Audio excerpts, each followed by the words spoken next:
Childhood অধিকাংশেরই হচ্ছে খুবই embarrassing, মানে হচ্ছে এমন কিছু ঘটনা থাকে, এমন কিছু পারিবারিক বিষয় থাকে যেগুলো আমরা বাইরে বলতে লজ্জা পাই।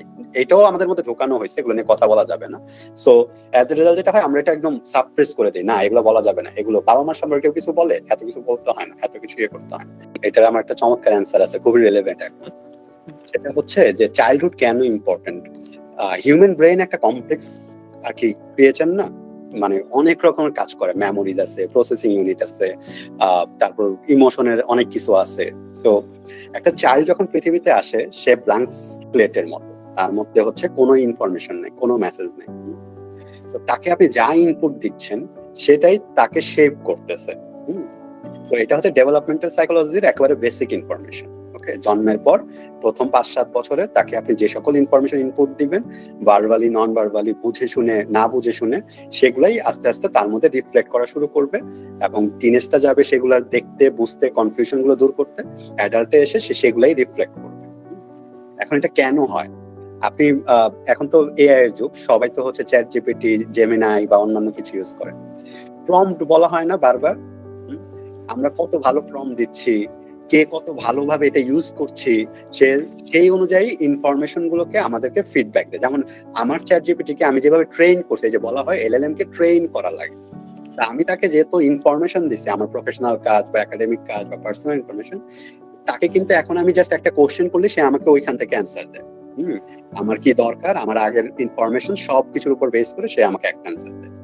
তো প্রত্যেকটা জায়গাতে আমরা মানুষের ক্ষেত্রে সেম জিনিসটা ঘটে। আপনি একটা বাচ্চাকে যে ইনপুট দিয়ে বড় করছেন, সেই বাচ্চাটা বড় হওয়ার পর সেই ইনপুট অনুযায়ী কাজ করছে।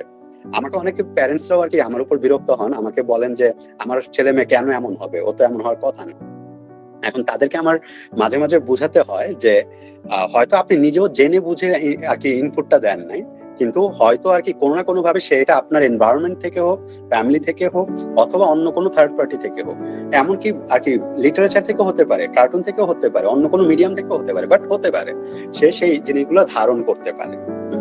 যেমন আমি যদি এখন আমার চ্যাট জিপিটির সাথে বুলশিট আর কি কমিউনিকেশন করি, সে কিন্তু পরবর্তীতে আমাকে বুলশিট রেজাল্টই দিবে। সে আমাকে হচ্ছে ভালো ভালো রেজাল্ট দিবে না। তেমনি একটা বাচ্চাকে যখন আমরা ডিস্টার্বিং একটা এনভায়রনমেন্টে বড় করব, তার কাছ থেকে আমি আশা করতে পারি না সে খুবই আন্ডারস্ট্যান্ডিং এবং বুঝদার হবে। হ্যাঁ, সে অ্যাডাল্ট হওয়ার পর এটা তার দায়িত্ব যে সে বুঝতে পারলো যে সে একটা আনওয়ান্টেড চাইল্ডহুড কাটাইছে, ওই যে সবার জন্য আনওয়ান্টেড, কিন্তু সে এখন চেঞ্জ হতে চায়। এখন চেঞ্জ হওয়া possible. As an adult we can make choices, যে আচ্ছা আমি ডিসিশন নিচ্ছি।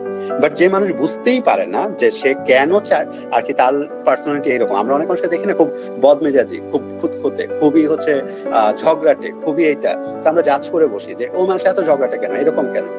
বা ইভেন আরো ভয়ঙ্কর আর কি অপরাধ কার্যক্রম যারা করে তাদের দিকেও যখন আমরা যাই, আমরা যেটা খেয়াল করি যে এদের যে চাইল্ডহুডে থাকে সেইখান থেকেই হচ্ছে এরা ফর্ম হয়, এরা নানাভাবে আর কি বিহেভিয়ার গুলা তৈরি করে, তাদের চিন্তার প্যাটার্ন। কিছু মানুষের কোর বিলিফ একেবারে কোর চাইল্ডহুডের যুক্ত থাকে, এমনকি সে মনে করে আমি তো এখন লজিক্যালি চিন্তা করছি, না, সে লজিক্যাল চিন্তার ভেতরে কোর বিলিফটা হচ্ছে চাইল্ডহুডের কোনো একটা জায়গা থেকে সে নিয়ে আসছে, সেটা এখন সে বিলিভ করতে থাকে।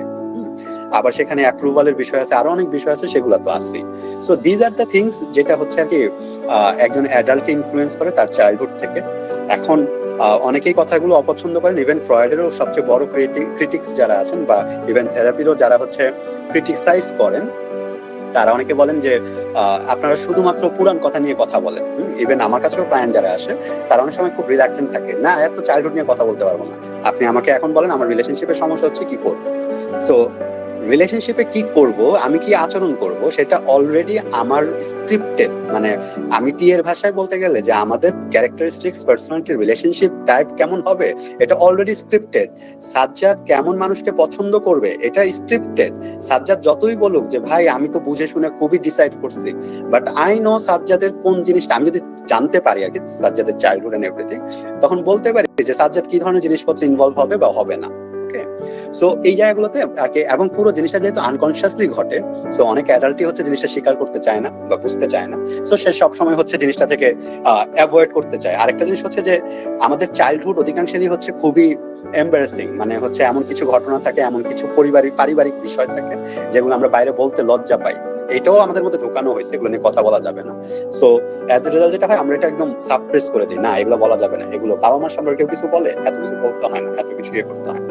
কিন্তু কথা হচ্ছে যেটা, যে বাচ্চাটা যা ইনপুট পেয়েছে সেটার বেসিসেই তার রিয়াকশন, তার বিহেভিয়ার, তার চিন্তার প্যাটার্ন সেগুলো ডেভেলপ করেছে। এমনকি অনেক সময় বাবা মা খুবই পারফেক্ট, খুবই ভালো, খুবই ঠিক আছে, কিন্তু দেখা যায় এক্সটার্নাল কিছু এনভায়রনমেন্টের কারণে বাচ্চাটার মনোজগতে পরিবর্তন আসতেছে। তো সেটাও কিন্তু তার অ্যাডাল্ট লাইফকে প্রভাবিত করতেছে। এবং এটার একটা মজার এক্সাম্পল হচ্ছে, আধুনিক যুগের বাবা মারা অনেক বেশি কনসিয়াস, অনেক বেশি চেষ্টা করছে ছেলে মেয়েদেরকে জেন্টাল প্যারেন্টিং, পজিটিভ প্যারেন্টিং আরো নানাভাবে আর কি ইয়ে করেন। সো তারা চেষ্টা করছে, they are trying their best. Still দেখা যাচ্ছে যেটা, যে তাদের সন্তানরা যেহেতু অন্যান্য extended family, external environment, school এগুলোতে এক্সপোজড হচ্ছে, তখন দেখা যাচ্ছে ডিফারেন্ট মেসেজ নিয়ে তারা বড় হচ্ছে। ওইগুলো কিন্তু বোঝাটা খুব জরুরি, যে তার ব্যক্তিত্ব গঠনে সেগুলো ইম্পর্টেন্ট রোল প্লে করবে।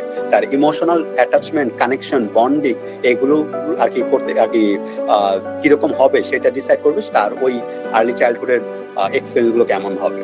তো এখন পর্যন্ত ইভেন গবেষণাতেও যে নিউরোলজিক্যাল ডেভেলপমেন্ট থেকে শুরু করে অন্যান্য জায়গায় দেখা গেছে যে চাইল্ডহুড এক্সপেরিয়েন্স আমাদেরকে শেপ করে, যেটা আবার নিউরোপ্লাস্টিসিটি থিওরি আমাদের এটা আবার কনফার্ম করে যে আসলে জিনিসটা কিভাবে শেপ করে over the time. Okay, so এটা ইগনোর করার কিছু নাই। আপনি যদি আর কি যারা এটা শুনছেন বা যারা যুক্ত আছেন তাদের সবাইকেই বলতেছি যে আপনারা এখন যেভাবে এআই কে ট্রেন করছেন, একটা বাচ্চাও সেভাবে পরিবার, সমাজ এবং তার চারপাশের পরিবেশ দ্বারা ট্রেন হয় এবং পরবর্তীতে সে সেই রকমই আউটপুট দেয় যেরকমটা এখন আমরা এআই থেকে পাচ্ছি আর কি।